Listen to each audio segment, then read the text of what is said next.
You know the vibes. Welcome back to another episode of the Hoop Genius podcast, brought to you by NBA 2K23.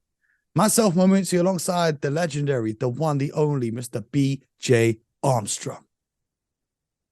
Real name. No gimmicks. No gimmicks, Mo. No gimmicks. No gimmicks whatsoever. Listen, it's the NBA Finals. Yeah. Game one just wrapped up. It's beautiful. It's just 4 a.m. And game one of the finals is finished in a West Coast tip. Usually it would be 6 a.m. It's beautiful. It feels like an early night for me. We're going to talk all things NBA Finals. We're going to break down all the action. The one question I've been getting from everyone today, my feeds on social have been filled and my phone has been blown. Why are we not at the NBA Finals? I think that we have you know what? I have no idea, Mo. I really don't. I don't know why we're not there. So, I got to keep it 100 with the listeners. I got to keep it 100 with the listeners. Keep it 100. We're not at the NBA Finals because the Celtics. No, I'm kidding. We only go when the Celtics play. No, I'm kidding. We're not at the NBA Finals. The broadcaster we work for decided that it's not the best allocation of their resource to invest in covering the NBA like we did last year, even though it was fantastic and people talk about it all the time. They decided to put their money into other sports, which is cool. Fair enough for them. Well done. So that leaves us here doing the podcast, which is great for you guys. Not so great for myself, who had the best month of my life last year. The NBA Finals was like everything I've worked for in the world. It finally comes true. And then fast forward 12 months and it's all crumbling down, but that's whatever. So if you do want to support the kid, link in the description, sign up to my newsletter. It's now £1 a month. So you can sign up there if you want more of my thoughts and insights, help me pay these bills. My thinking, BJ, is I've got 10,000 followers on Twitter. If I can get 10% of them to sign up, 1,000 people at £1 a month, that's a good start. So if you want to support the boy, it's £1 a month. I know you guys be spending your money on stupider stuff than that. So because I ain't getting no TV money no more. So that's a shame. That's a shame. But we'll see next season if we find a new home or we can figure something out, because I believe we owe a duty to the people to provide them with the best coverage in the game. I mean, the coverage on TV has been absolutely abysmal.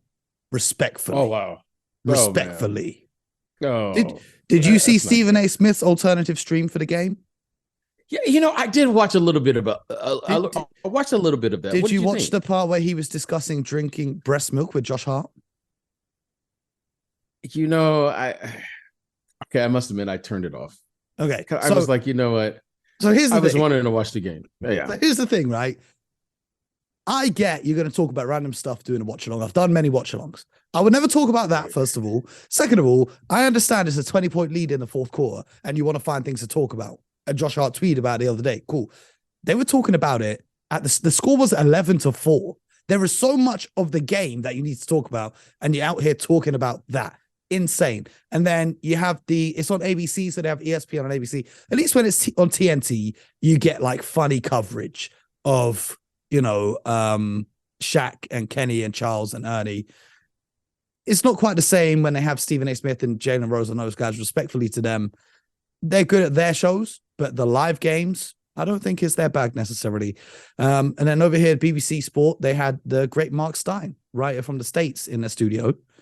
And they really? Yeah, they did. He's here for the football. Man City, big Man City fan. Okay. So they decided to fill their halftime show talking about Manchester City versus Manchester United and talking about Victor Wembanyama, who I didn't realize was playing in the NBA Finals.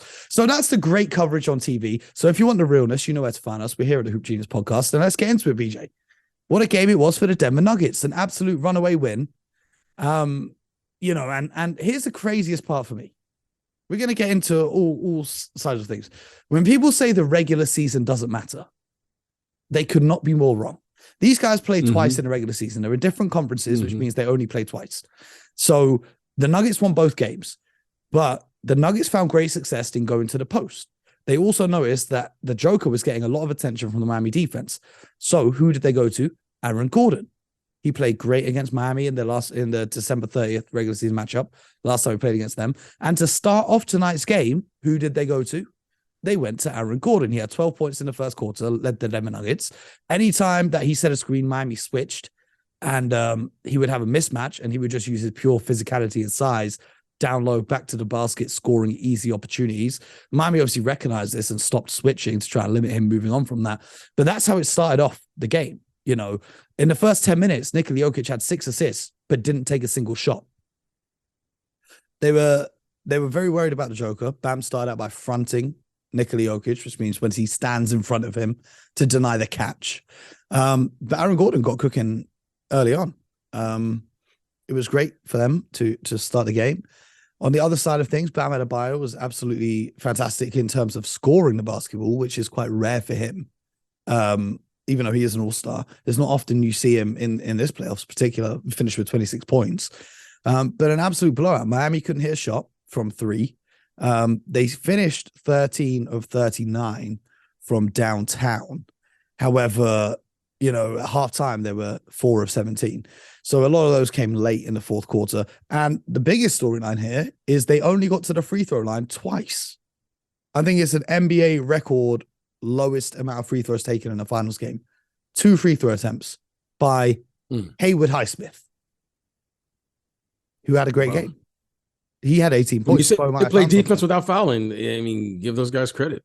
Listen, it was the big topic before this game was what's going to be worse? Is it having to gut through a 7-game series and then fly to Denver and play, or have a week of rest and not play at all, preparing for game 1 in the NBA Finals, not knowing who you're going to face? Clearly, playing a 7-game series was a lot more taxing, as you could see the effects on the Miami Heat. I'm not saying that's the only reason they lost. It was a fantastically executed game plan from Denver. However, you could see the effects of those tired legs. Those 3-point shots that would usually go down just didn't go down. You know, getting into the paint and attacking, getting foul calls, it just wasn't there for them. On the other side, as you rightly said, defense without fouling, the Nuggets played an amazing game on both offense and defense. But what were your biggest takeaways from it, BJ? Well, you know, my biggest takeaway, Mo, was the following. You're exactly right. It was a quick turnaround. If I heard this correctly, they went immediately after the game in Boston, game 7, and flew straight to Denver. And that game, I believe, was Monday night. So you have Tuesday, Wednesday, and then they played tonight, which is Thursday night here in the States. Mm-hmm. It's impossible to put in any type of game plan. You said this was a 6-game series for Miami. You said game 1 was already a write-off. So this game was just an experiment. You know, Coach Spo would never admit it, but this game had no game plan. Okay, let's just play.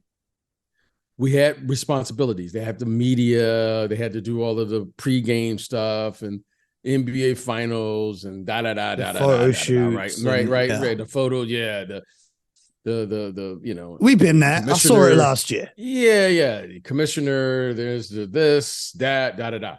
So Coach Spo said, listen, let's just show up, do our league obligations, and then we'll be able to implement our game plan after game 1.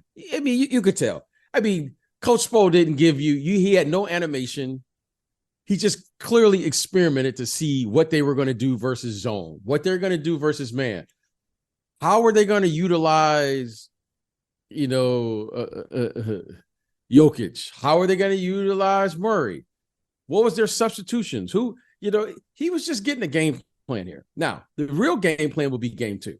Mm-hmm. Now they've been there, you know, almost 4 or 5 days. Give your time. You know what, Mo? I want to say this, and no excuses, but the altitude is a real thing in Denver. If we saw we saw some of the TNT guys, they had their little oxygen mask going on before the game. Well, I think they were doing NBA TV, but for those, you know, for our listeners who've never been there, it's a real thing. You need time to kind of get yourself adjusted. So just don't show anything. Now, Denver put a lot of emphasis on game 1. And this is how you know a team is really focused. Miami has won every game 1 of every series thus far. Mm-hmm. They beat Milwaukee, they beat New York, and then they beat Boston, all in game all one. on the road as well. All okay. And you can tell that Denver was ready. They were ready. They are focused. Okay. And let's not forget, ladies and gentlemen, that they've been off for about 10 days. So this was a great game for them. Their attention span was there. They were prepared for this. And now the series really starts in game 2. Now, Coach Spo has tape. He can show these guys. We made shots. I think the kid Hayward has just when you think the Miami Heat have run out of players that most people have never heard of, they find another one. Yeah, Jimmy only had about 15 or 14, 15 points or something. 13 points for playoff Jimmy. Things they could do. Okay, now game 2 is the one they're going to put the game plan in and try to win, because they know they got to win one if they're going to win the series. Okay, so not taking away anything Denver did. Great job by Denver. However, game 2, you're going to see a different team. And Sunday will be the game that, Mo, you and I really need to be focused, dissect, and see what's going on here. Because you can tell in game 1, just by looking, that there's really nothing they can do. Right? You could see when they switch, you could see that that's a major problem. So they know they can't switch. So they're going to have to shore that up, or however they're going to do. What's interesting is they had a lot of talk before this game about Miami's zone defense and how that might cause problems for Denver, but Miami didn't actually go to that much or at all when Jokic was on the floor, because he can pick it apart by getting to the middle of the floor and finding passes. You don't want to play zone. But they went to it in the non-Jokic minutes, which is cool in the regular season, but in the playoffs, he's going to play 40 minutes or more every game. Yeah, that's what I'm saying. You can't. Zone is a bad idea versus Jokic because of his. I mean, listen.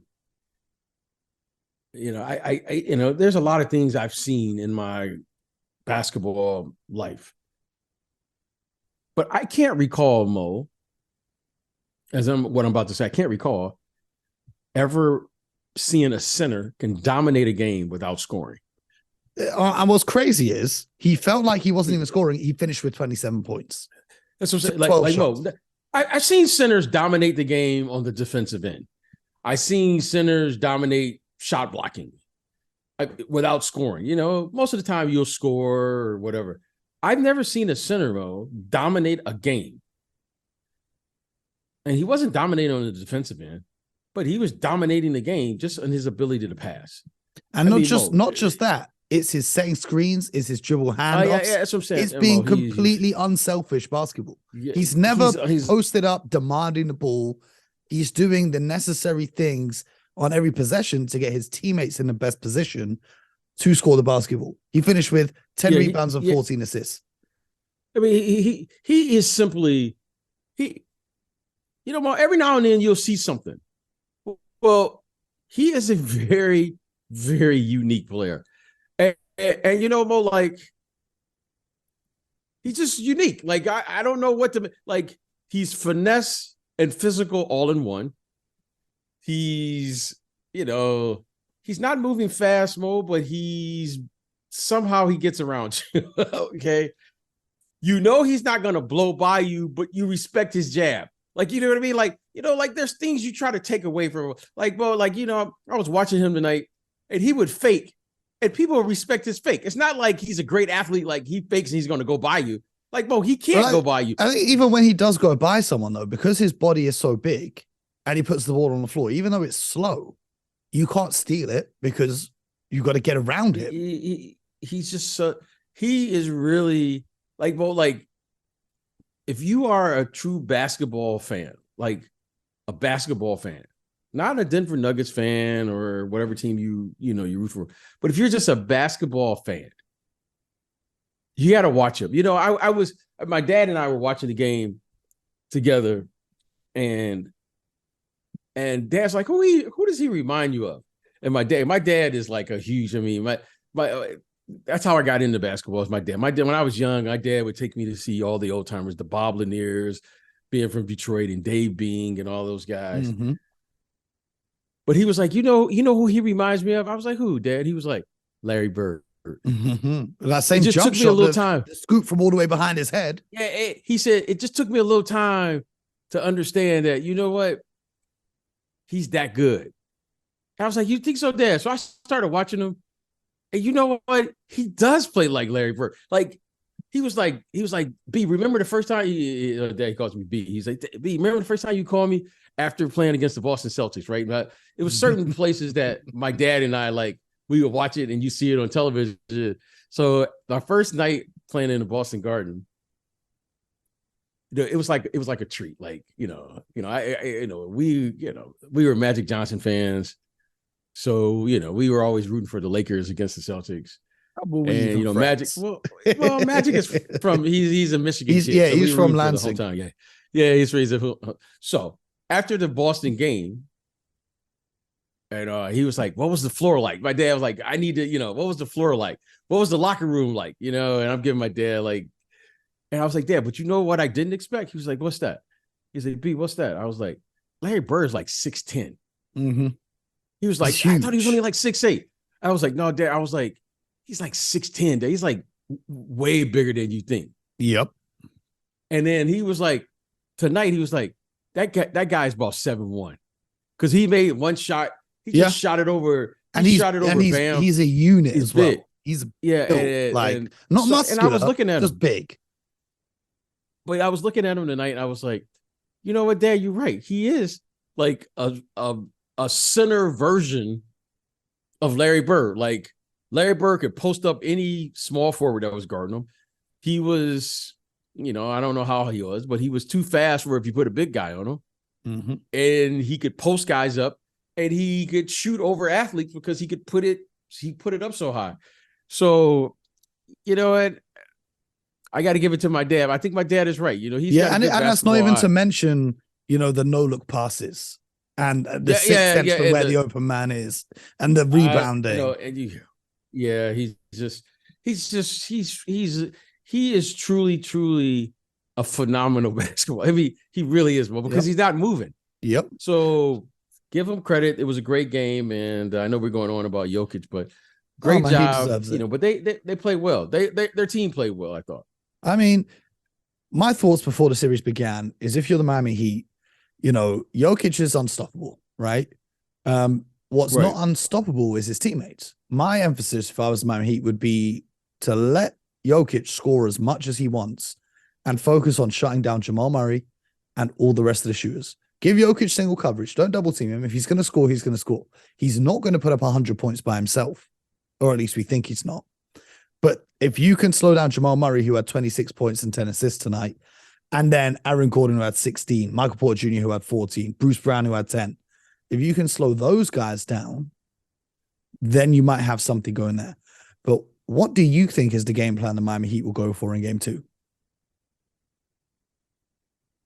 Well, the first thing is you're going to have to control the tempo. And when you're playing against a great player, and I firmly believe this, and hear me out on this, you have to take away something. You just got to take away something. Like, if you allow Jokic to play the game, which he did tonight, he just played. Like, I don't know if clearly, Mo, what team can play with their star player and he gets like one shot in the first quarter and he still dominates the game? Yep. I mean, think about that, Mo. I mean, that's how good he is. So in the fourth quarter, in my notes here, the Nuggets were up by 21 and Jokic had only taken 5 shots. The only time he really got aggressive with his scoring was when Miami hit some threes and cut the lead down to 10. Then he just said, okay, cool, give me the ball. I'm going to score. So if I were Miami, I would consider. I don't know what the best option is. I really don't. Like, sometimes I can watch a game and I can say, oh, okay, that's probably will give you the best chance to win. If it were me, I would just take away his ability to pass the ball. There we go. I'm just convinced, Mo, that if you play against a great player and he has the ability to pass along with his other abilities, you have no chance to beat that player. Because now he's incorporating a team. Well, so I'm just going to take away the team. Even if you take away like the open passes, right, and you stay home on all the role players, he's still big enough and tall enough to find those passes over the top, right? So let's say you take away, you stay home on everyone, right, and you're not giving up any open looks. You're guarding Jokic with single coverage. He's got the ability to score, but also we've seen, like I said at the start of the show, Aaron Gordon, say for example, he gets a switch. He goes and screens for Jamal Murray and the defender switch, and now you got Gabe Vincent or Max Strus on Aaron Gordon. Jokic is just going to float that ball over the top, and Aaron Gordon's going to go to work. So even if he's not finding open shooters in the corner, he can still find guys that can utilize mismatches to make their contribution. So even if you do take away the pass, like you can't stop him from pass. You've got no one bigger than him. You were saying they bite on his fakes, a couple pass fakes, couple shot fakes. He'll find a guy. So there's that. And then how are you taking away the dribble handoff stuff that him and Jamal Murray run, the 2-man action? How are you possibly going to take that away? Well, I would consider playing or starting Kevin Love or Cody Zeller. Kevin Love didn't play once again. Yeah, I would consider that. I just so I can match up with their. I would consider. Yeah, I would start just so you can have a big body and match up with them, because I don't like the matchup of Jimmy Butler and Aaron Gordon. I don't like that matchup. Nope. I don't like that matchup. I think he's too big. He's too big and he's too strong, Aaron Gordon. Mm-hmm. And that I don't like that matchup for Jimmy Butler. However, I do think Jimmy Butler playing against Michael Porter Jr. or Caldwell Pope, now you have size on size. Mm. So, look, no one's going to stop Joker. And I will say this. You're going to have to double team him. But you can't double team him with Gabe Vincent. He doesn't even see Gabe Vincent. Mm-hmm. He doesn't see Matt Strus.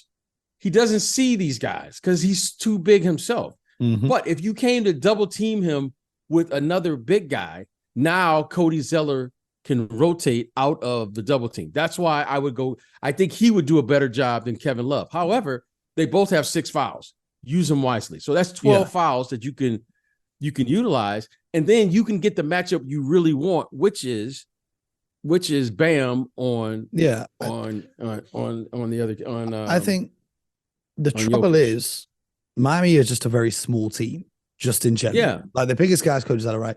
Gone are the days where they'd have someone like a Joe Anthony or our boy Ronnie Turiaf on the squad just to give them those size and the fouls. They've constructed a very small roster, and that's the problem against the Nuggets. Why? Jokic is bigger than 7 foot. Aaron Gordon he's what, 6'9", but he's an athlete, right? He can get up there as well. Mm-hmm. And then Michael Porter Jr. is 6'10" with an automatic release. So that's the right. He's 7 feet. He's 7 foot. Yeah, there we go. He's every 6'11". So the small forward of the Nuggets is bigger than the center of the Heat. That's just a difficult matchup to overcome for the Miami Heat. Having said that, they did do it against the Celtics. The Celtics were a bigger squad than them, but then the Celtics also went small with Derek White in the starting lineup instead. So, right, and that's why they come back. So, it's going to be interesting how they figure these things out. I think they've definitely found something with Highsmith, who made a great contribution in the minutes that he came in, but we've got to see if he can make that same impact in the meaningful minutes in the first half of the game. But I don't know if Cody Zeller can be your solution. They've got Nikola Jokic, not Jokic, Jovic, was actually born in the UK. Shout out to him, the rookie who still hasn't graduated high school, and Omer Yurtseven from Turkey. They're both 6'11". I don't see either of them being able to make contribution. Kevin Love intrigues me. I wonder if the DNP was a coach's decision or if one of those injuries he picked up along the way is nagging him. And then we joked about it before game 1. You've got Udonis Haslem. You've got 6 fouls. Get yourself in there, big fella. I mean, you got to try something. Yeah. Well, I listen. Nothing. I don't think anything. There isn't a solution here. But the thing is, I want Bam to be able to rotate, because you can't double him. It's not even about stopping Jokic. It's just about doubling him with the big enough body mode to where he's got to lob it over another 6'9", 6'10" guy. He's such a good passer that even when you bring the double, right, he can sense that double coming and get that pass off before the double team really even traps him. Right. I think the thing that could derail the Denver Nuggets here is just getting too comfortable after that game one win and sweeping the Western Conference Finals. I think they are on a high alert. You look, Coach Spo. Listen, I'm just triggered by the Boston Celtics getting too comfortable, so it's always in the back of my mind. Yeah. This is a different animal. Coach Malone has these guys ready now. That I'm not worried about. This is the NBA Finals. I'm not worried about that. But again, you got to do something. Like Mo, I don't have the answer. I mean, Coach Spoelstra is probably sitting here just like us. There is no answer here. It doesn't really matter. What matters is they're going to have to shoot at a high clip. They're going to play incredible basketball and hope that the Denver Nuggets have an off night. I mean, that's the only solution. And then you've still got to worry about Jamal Murray. Like Jokic and Murray tonight are the third pair of teammates ever in NBA Finals history to both record 10 plus assists. Do you know who the other two pairs of teammates were? Well, I hope you know at least one of them. Jordan and Pippen? Yeah. They did it 3 times. Oh, yeah. And the others? The other? We've spoken about him already on this show. Oh, wow. Larry Bird? Nope. Dennis Johnson? No, I have no idea. Magic Johnson and James Worthy, they did it twice. James Worthy. I wouldn't have thought James Worthy. Big game James shows up in the finals. What a special player he was. Man, shout out to Big Game James. Pretty good. But that's game one of the NBA Finals in the books. Wrapped up nicely with a bow for you. Make sure you stay locked into the Hoop Genius podcast for everything you need from the NBA Finals and beyond.